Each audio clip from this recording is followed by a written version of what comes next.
Hello guys, তোমরা সবাই কেমন আছো? আশা করি সবাই ভালো আছো। আমিও ভালো আছি। তো আজকে একটা নতুন মিনি ব্লগ নিয়ে চলে আইছি। তো আজকে আমার মা বানাইতেছে ছোলা দিয়ে সয়াবিন দিয়া। তো এখানে দেখো, তেলের মধ্যে শুকনো মরিচ আর পেঁয়াজ দিয়া সুন্দরভাবে নাড়াইতে এসে একটু ফ্রাই হওয়ার পর দিয়ে দিব এখানে টুকরো করে রাখা টমেটো দিয়ে এটা দিয়ে নাড়াতে থাকবো। তারপর এখানে দিয়ে দিব একটা পেস্টের মধ্যে আছিল আদা বাটা, রসুন বাটা, পেঁয়াজ বাটা, জিরা।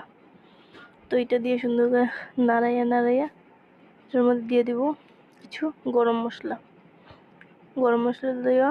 এটা আবার নাড়াতে থাকবো। কিন্তু খাইতে এটা বহুত টেস্টি ছিল।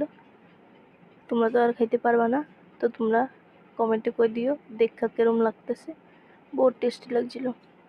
তো দেখো এখানে কিছু গরম মশলা দিয়া আবার নাড়াতে থাকবো। লাইরা তারপর এখানে দেখো কিছু আলু, ছোলা আর সয়াবিন। তো এখানে তারপর দিয়ে দিব পরিমাণ মতো অল্প জল দেওয়ার পর এটা আবার নাড়াতে থাকবো। তারপর দিয়ে দিব আলু। এখানে যে আলুগুলি গেছিল আলুগুলি দিয়ে দিছে। তারপর আলুগুলি দেওয়ার পর ওটা দিয়ে নাড়াইয়া তারপর দিব সয়াবিনগুলি যে রাখা আছিল এগুলিও দিয়ে দিব।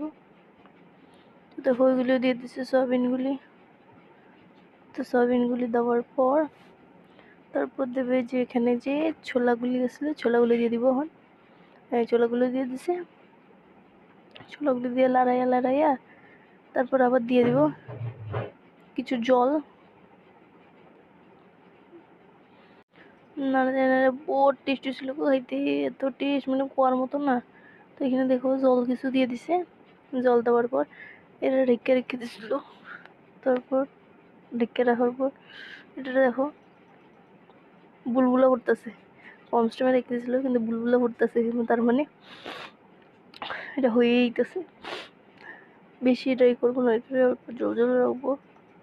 তারপর এখানে কিছু অ্যাড করা হচ্ছে গরম মশলা। তারপর দিয়ে দেবো কিছু পরিমাণ মতো ঘি দিয়ে সুন্দরভাবে নাড়ায় দেখাবো। এই দেখো, এটা হলো ফাইনাল লুক ছোলা সয়াবিনের। অসাধারণ ছিল খাইতে। তো এটার লোকে আমরা খাবো পরোটা। তো দেখবা পরোটাটাও সেই টেস্টটা ছিল, সফট। এই দেখো পরোটা আর এই যে ছোলার কম্বিনেশনটাও অসাধারণ, মানে অসাধারণ। তো দেখতে কিরকম লাগে সবাই কইও কমেন্টে। সবাই ভালো থাকো, সুস্থ থাকো, টাটা, বাই বাই।